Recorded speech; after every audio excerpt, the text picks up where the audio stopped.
करते हैं electric field due to dipole at any point. उसके बाद हम डिस्कस करेंगे फिजिकल सिग्निफिकेंस ऑफ डाइपोल। तो स्टार्ट करते हैं।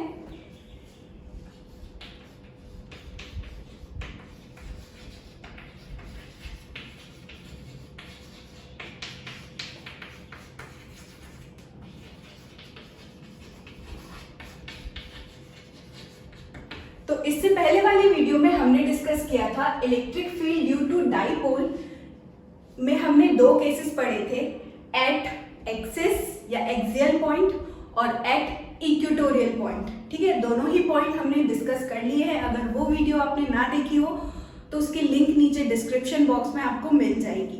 ठीक है, तो यहाँ पर अब हम उन्हीं दोनों केसेस को यूज कर किसी भी एक जनरल पॉइंट के लिए, कोई भी पॉइंट के लिए हम निकालेंगे डाइपोल की वजह से इलेक्ट्रिक फील्ड उस पॉइंट पर। ठीक है, अगर हम पॉइंट को भी डिफाइन कर दें कि हमारा जो पॉइंट है वो ओरिजिन से r डिस्टेंस पर है और हमारे डाइपोल से थीटा डिग्री पे है। ठीक है, थीटा एंगल पे है हमारे डाइपोल से और r डिस्टेंस हमारे डाइपोल के सेंटर से है। जैसे कि यहाँ पर है हमारे पास एक चार्ज -q,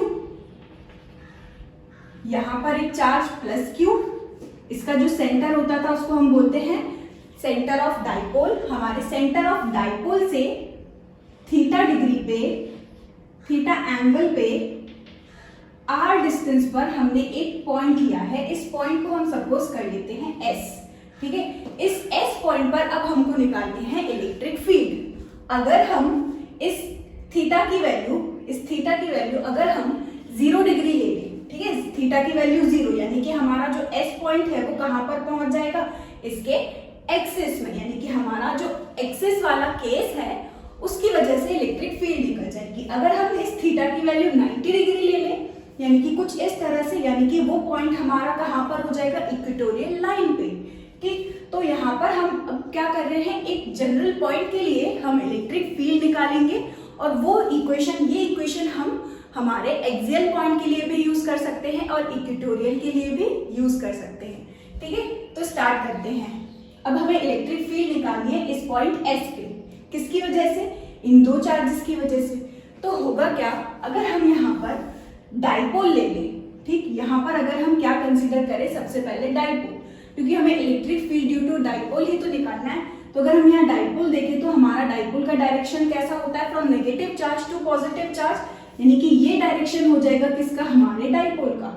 ठीक, अब यहाँ पर हम वही दोनों केसेस को यूज करेंगे, dipole, electric field due to dipole at axial point और इक्वेटोरियल पॉइंट का हम यहाँ पर यूज करेंगे। कैसे, हमारा डाइपोल कहाँ से कहाँ है, नेगेटिव चार्ज से पॉजिटिव चार्ज की तरफ, कुछ ऐसा। अगर हमें इस S पॉइंट पर इलेक्ट्रिक फील्ड निकालनी है, ठीक, तो हमने क्या किया है, ये जो डाइपोल है, ये डाइपोल हमारा इस लाइन से थीटा डिग्री पे है और डाइपोल भी एक कैसी क्वांटिटी है, वेक्टर क्वांटिटी। तो अगर हमारा ये डाइपोल थीटा डिग्री पर है ना, तो हम इसको क्या कर सकते हैं, रिजॉल्व कर सकते हैं। डाइपोल को, जो गिवन डाइपोल है हमारा, उसको हम क्या कर सकते हैं, dipole can be resolved into its component.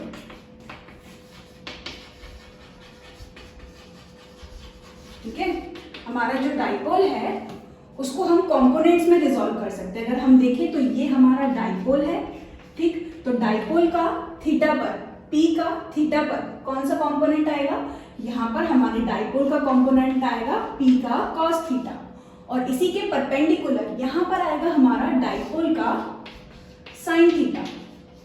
ठीक, हम ऐसा क्यों कर रहे हैं, ताकि हम बहुत सिंपलेस्ट वे में इस S पॉइंट पर इलेक्ट्रिक फील्ड निकाल सके। ठीक, तो हम बहुत ही सिंपल तरीके से कर रहे हैं। हमारा जो डाइपोल था वो ये था और वो थीटा डिग्री पर था, तो हमने इसको क्या कर दिया, रिजॉल्व कर दिया इसके दो कंपोनेंट में। एक कंपोनेंट हो गया हमारा थीटा के अलोंग P cos थीटा और दूसरा हो गया इसके परपेंडिकुलर, हमारे एक कंपोनेंट के परपेंडिकुलर ये P sin थीटा। तो यहाँ पर लिख लेते हैं, इसका एक कंपोनेंट हमको मिला है P cos थीटा और एक कंपोनेंट हमको मिला है P sin थीटा। ठीक, हमारा डाइपोल का कंपोनेंट। ठीक है। अब अगर हम ध्यान से देखें तो ये जो P cos थीटा है, यानी कि ये भी क्या हो गया, एक डाइपोल, और ये डाइपोल हमारे पॉइंट के कैसे है, अलोंग द एक्सिस। इस डाइपोल के अलोंग द एक्सिस यानी कि P cos थीटा वाला जो डाइपोल है वो बिहेव कर रहा है हमारा किसकी तरह, axial point. Electric field due to dipole at axial point की तरह हमारा ये डाइपोल जो है वो बिहेव कर रहा है। देखो ये डाइपोल, ये जो S पॉइंट है इस डाइपोल के कहां पर आ रहा है, इसकी axis, line joining the axis of the dipole, यानी एक्सियल पॉइंट पे लाई कर रहा है हमारा S, किस कंपोनेंट की वजह से, P cos थीटा की वजह से। ठीक है, तो हमारा P cos थीटा कहाँ है, अलोंग S, ठीक, और ये बिहेव कर रहा है S एक्सियल वाले। Electric field due to dipole at axial point की तरह ये वाला जो कंपोनेंट है वो बिहेव कर रहा है। और अगर हम इस P sin थीटा को देखें तो हमारा जो P sin थीटा है वो इस S पॉइंट से कैसा है, देखो परपेंडिकुलर है ना, परपेंडिकुलर, यानी कि ये लाई कर रहा है इक्वेटोरियल लाइन पे। ठीक, तो हमारा जो P sin थीटा है वो कैसा है, परपेंडिकुलर टू S है, और ये बिहेव कर रहा है किसकी तरह, इक्वेटोरियल पॉइंट की तरह। ठीक, electric field due to dipole at equatorial point की तरह हमारा ये जो डाइपोल है वो बिहेव कर रहा है। ठीक, तो यहाँ पर अगर हम देखें तो P कंपोनेंट को जब हमने रिजॉल्व किया तो हमें वही केसेस मिले जो हमने पहले पढ़ रखे हैं। ठीक, तो यहाँ पर अगर हम इस डाइपोल की वजह से इस पॉइंट पर इलेक्ट्रिक फील्ड देखें तो कैसी होती थी, सेम उसी डायरेक्शन में। सपोज कर लेते हैं ये इलेक्ट्रिक फील्ड हो गई हमारी E1 जो कि किस डाइपोल की वजह से है, P cos थीटा, यानी कि किसकी वजह से है, P cos थीटा वाले कंपोनेंट की वजह से, जो कि बिहेव कर रहा है एक्सियल पॉइंट की तरह। अगर हम डाइपोल के इस कंपोनेंट की वजह से S पर, डाइपोल के इस कंपोनेंट की वजह से S पर इलेक्ट्रिक फील्ड कैसी होती है, ये इक्वेटोरियल की वजह से कैसी होती थी, ऑपोजिट। इलेक्ट्रिक फील्ड और डायरेक्शन ऑफ डाइपोल कैसा होता था, ऑपोजिट, यानी कि अगर ये डाइपोल है हमारा तो यहाँ पर ये इसके ऑपोजिट डायरेक्शन में हो गई हमारी इलेक्ट्रिक फील्ड E2।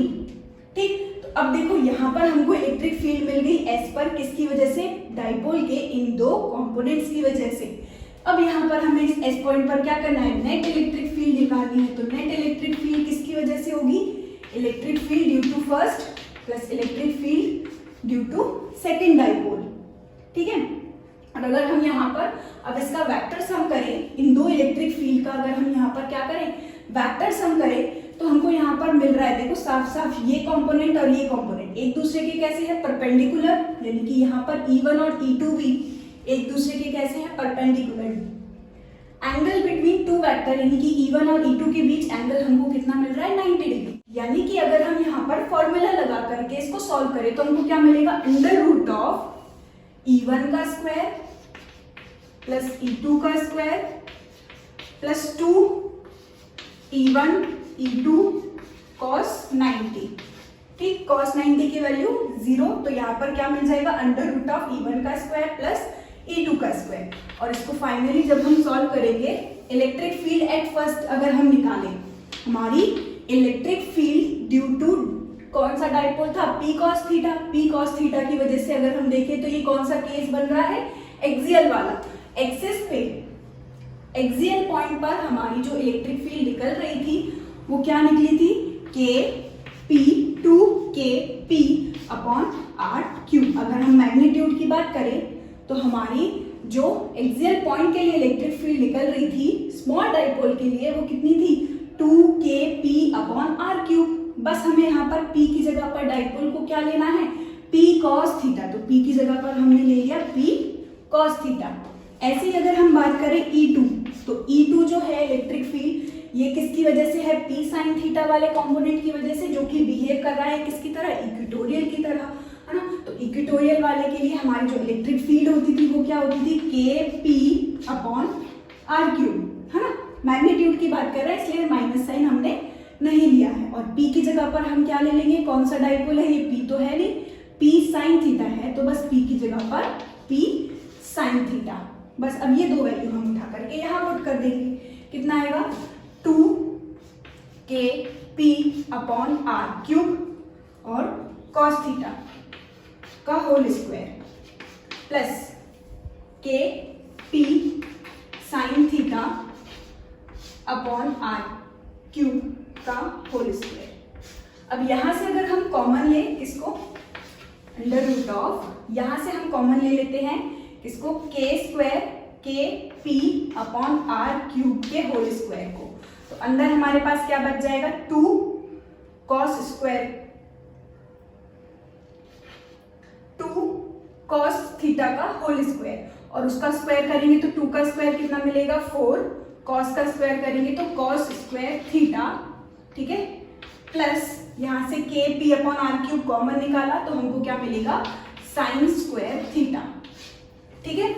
अब के पी अपॉन आर क्यूब को अगर हम बाहर निकालेंगे रूट के तो हमको क्या मिलेगा के पी अपॉन आर क्यूब, और अंदर कितना बच जाएगा under root of 4 cos square theta को अगर हम ब्रेक करें तो हमको क्या मिलेगा 3 cos square theta plus cos square theta plus sine square theta, और sine square theta plus cos square theta कितना होता है 1, तो हमारे पास यहाँ बच जाएगा 3 कॉस स्क्वायर थीटा प्लस 1। तो ये निकल गई हमारी नेट इलेक्ट्रिक फील्ड, किसकी वजह से, डाइपोल के इन कंपोनेंट्स की वजह से, या फिर हमारे सिंपल इस डाइपोल की वजह से, ठीक है। तो ये थे हमारी नेट इलेक्ट्रिक फील्ड। अब अगर हमें डायरेक्शन की बात करनी हो तो हम डायरेक्शन कैसे निकालते हैं, डायरेक्शन कैसे निकालेंगे इस नेट इलेक्ट्रिक फील्ड का, हमारे रिजल्टेंट, हमारा जो रिजल्टेंट होता है ना, रिजल्टेंट सपोज करते हैं यहाँ कहीं लाई कर रहा होगा, हमारा जो रिजल्टेंट होगा नेट इलेक्ट्रिक फील्ड का इन दोनों की वजह से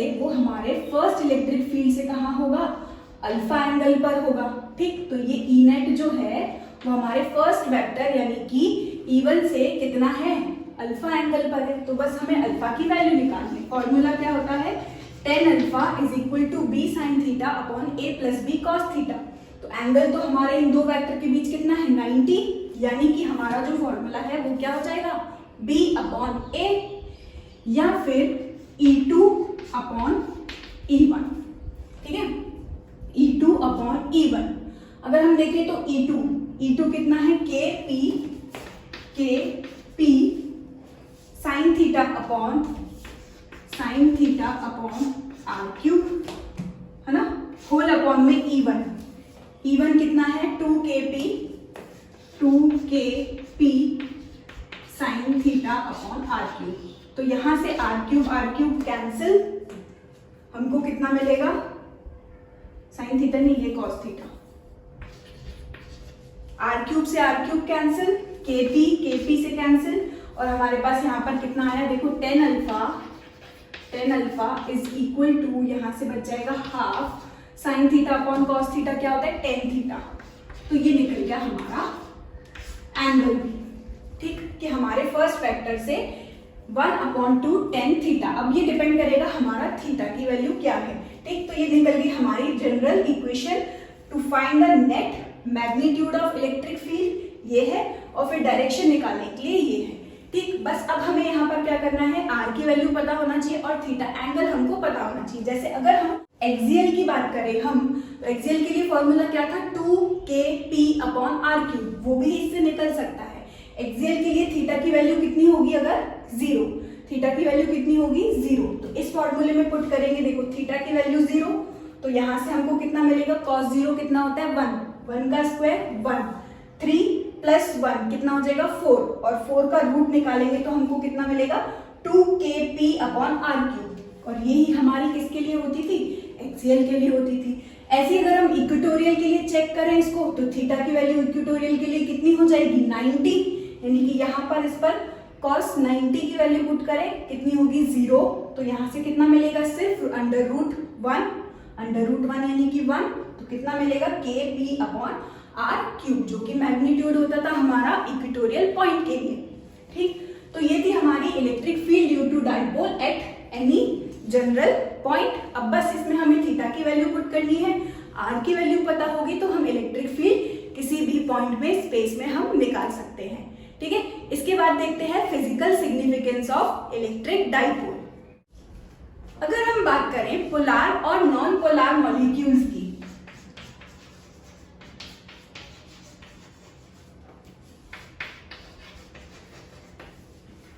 तो सबसे पहले अगर हम बात करते हैं सेंटर ऑफ चार्ज की। जिस तरह से 11th में आपने पढ़ा होगा centre of mass, centre of mass हम किसको बोल रहे थे, अगर कोई ऑब्जेक्ट है ना, उसमें पूरे में मास डिस्ट्रीब्यूटेड है तो उस मास का जो सारा कंसेंट्रेशन होगा वो लाई करता है उसके सेंटर ऑफ मास में, ठीक है। उसी तरीके से हमारा जो पॉइंट चार्ज होता है, पॉइंट चार्ज का जो कलेक्शन होगा उसका सेंटर भी होता है और उसको हम बोलते हैं सेंटर ऑफ चार्ज, ठीक है। हर मॉलिक्यूल के पास क्या होगा, सेंटर ऑफ चार्ज,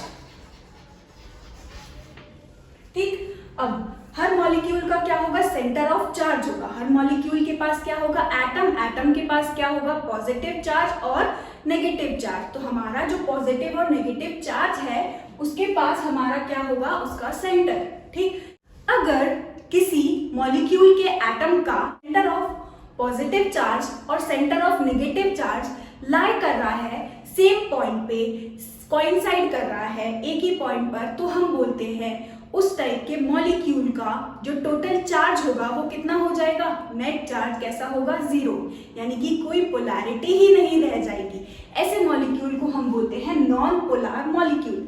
फिर से रिपीट करती हूँ, हमारे पास मॉलिक्यूल है, मॉलिक्यूल का क्या होगा, एटम, एटम में होंगे बहुत सारे पॉइंट चार्जेस, है ना, पॉजिटिव भी होंगे, equal number of positive charge और equal number of negative charges भी होंगे, ठीक। तो उन चार्जेस का जो सेंटर होता है, उन चार्जेस का जो सेंटर होता है वो अगर एक ही पॉइंट पे लाई करे, पॉजिटिव चार्ज का भी सेंटर और नेगेटिव चार्ज का भी सेंटर अगर एक ही पॉइंट पर इस तरह से लाई कर रहा है, जैसे ये पॉजिटिव यहीं पर और इसी पॉइंट पर ही सेंटर ऑफ चार्ज है किसका, नेगेटिव का, ठीक। तो इस तरह से अगर लाई कर रहा है किसी मॉलिक्यूल में, ऐसे मॉलिक्यूल की अगर हम पोलैरिटी देखें तो टोटल चार्ज यहाँ पर कैसा होगा, 0, है ना, इक्वल नंबर ऑफ पॉजिटिव होगा, equal number of negative charge होगा, तो यहाँ पर नेट चार्ज उसका कैसा हो जाएगा, 0, यानी कि पोलैरिटी नहीं रहेगी। इसीलिए यहाँ पर इसको कहा गया है नॉन पोलर मॉलिक्यूल।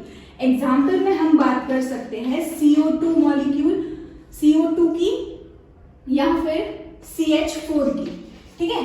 तो इनमें, इन मॉलिक्यूल्स में इनको हम बोलते हैं नॉन पोलर मॉलिक्यूल्स। इनके मॉलिक्यूल को हम क्या बोलेंगे, नॉन पोलर मॉलिक्यूल, ठीक। जिन चार्ज का सेंटर जो है वो सेम पॉइंट पे लाई करेगा, जिनका पॉजिटिव चार्ज का सेंटर और नेगेटिव चार्ज का सेंटर दोनों एक ही पॉइंट पर लाई करेगा या फिर हम बोले कोइंसाइड करेगा, ठीक। तो उस मॉलिक्यूल को हम बोलते हैं नॉन पोलर मॉलिक्यूल, ठीक। और एग्जाम्पल में जैसे अगर हम बात करें वाटर मॉलिक्यूल की, वाटर मॉलिक्यूल की, लेकिन वाटर मॉलिक्यूल में इस तरह से नहीं होता। वाटर मॉलिक्यूल में सेंटर ऑफ चार्ज है पॉजिटिव के लिए और सेंटर ऑफ चार्ज है नेगेटिव के लिए, वो एक ही पॉइंट पे लाई नहीं करता, कोइंसाइड नहीं करता। ऐसे मॉलिक्यूल को हम बोलते हैं पोलर मॉलिक्यूल, यानी कि उनका कुछ इस तरह से रहता है, ठीक, इस तरह से कुछ देखने को हमको मिलेगा, है ना। सेंटर ऑफ पॉजिटिव चार्ज अलग होता है, सेंटर ऑफ नेगेटिव चार्ज अलग होता है, वो एक ही पॉइंट पे कोइंसाइड नहीं होता। और अगर हम यहाँ देखें तो देखो यहाँ पर पोलैरिटी डेवलप हो गई, इसलिए इसको नाम दे दिया पोलर मॉलिक्यूल, ठीक। लेकिन यहाँ पर अगर हम देखें तो हमने डाइपोल में भी पढ़ा है ना, डाइपोल कब क्रिएट होता है, जब इक्वल चार्जेस हो मैग्नीट्यूड में और सेपरेटेड एट सम डिस्टेंस। तो अगर हम यहाँ देखें तो पोलर तो है, वो किसकी तरह बिहेव कर रहा है, डाइपोल की तरह, यानी कि इसका कुछ डाइपोल मोमेंट भी होगा, पोलर मॉलिक्यूल का कुछ डाइपोल मोमेंट भी होगा। क्योंकि अगर हम देखें तो यार किसी एटम में, मॉलिक्यूल में इक्वल नंबर ऑफ इलेक्ट्रॉन्स और इक्वल नंबर ऑफ प्रोटॉन्स होंगे, तो यानी कि चार्ज कैसा हो गया, सेम, जिनकी पोलैरिटी कैसी हो गई, अलग अलग, ठीक। तो यहाँ पर इनकी पोलैरिटी कैसी है, अलग, यानी कि ये जो है ये बिहेव करेगा डाइपोल की तरह, और ये जो डाइपोल होता है इस डाइपोल को हम बोलते हैं परमानेंट डाइपोल। पोलर मॉलिक्यूल्स का जो डाइपोल है उस डाइपोल को हम बोलेंगे परमानेंट डाइपोल। लेकिन हमारे जो नॉन पोलर मॉलिक्यूल्स होते हैं जिनका सेंटर, पॉजिटिव चार्ज का सेंटर और नेगेटिव चार्ज का सेंटर एक ही पॉइंट पे लाई करता है, कोइंसाइड करता है, इसमें हम क्या कर सकते हैं, बाहर से एक्सटर्नल इलेक्ट्रिक फील्ड अगर हम पास कराएं, ठीक, बाहर से एक्सटर्नल इलेक्ट्रिक फील्ड को अगर हम पास कराएं तो यहाँ पर पॉजिटिव चार्ज कहाँ जाएगा, टुवर्ड्स इलेक्ट्रिक फील्ड, और नेगेटिव चार्ज कहाँ जाएगा, in the opposite direction of electric field, यानी कि नेगेटिव चार्ज जो होगा इसमें नेगेटिव चार्ज जो होगा वो शिफ्ट हो जाएगा इस तरफ और पॉजिटिव चार्ज शिफ्ट हो जाएगा उस तरफ, यानी कि एक नॉन पोलर मॉलिक्यूल में भी हम डाइपोल क्रिएट करवा सकते हैं। डाइपोल कैसे क्रिएट करवा सकते हैं? इस तरह से एक्सटर्नल इलेक्ट्रिक फील्ड को पास कराकर। ठीक, तो ये हो गया इंड्यूस्ड डाइपोल और ये हो गया हमारा परमानेंट डाइपोल। इसमें हमने एक्सटर्नल इलेक्ट्रिक फील्ड पास नहीं की है, इसमें मॉलिक्यूल में ऑलरेडी ऐसा होता है, तो ऐसे डाइपोल को हम बोलते हैं परमानेंट डाइपोल। और यहाँ पर हमने डाइपोल को क्या करवाया है? इंड्यूस करवाया। इसका एग्जाम्पल CO2 या फिर CH4 मॉलिक्यूल। ठीक, और हमारा पोलर मॉलिक्यूल क्या होगा? एग्जाम्पल H2O मॉलिक्यूल, जिसमें ऑलरेडी डाइपोल क्रिएट होता है without giving any external electric field. उसके डाइपोल को हम क्या बोलते हैं? एक परमानेंट डाइपोल। ठीक है, इसी तरीके से और भी जो मटेरियल्स हैं, मॉलिक्यूल्स हैं, उसमें एक्सटर्नल फील्ड के प्रेजेंस में या एब्सेंस में कई सारी प्रॉपर्टीज जो हैं वो हमको देखने को मिलती हैं। एप्लीकेशंस जो हैं वो भी हमको डिफरेंट देखने को मिलती है। यहीं पर खत्म करते हैं हम आज का लेक्चर। इसके बाद हम डिस्कस करेंगे electric dipole in a uniform and non uniform external electric field. Thank you so much for watching this video.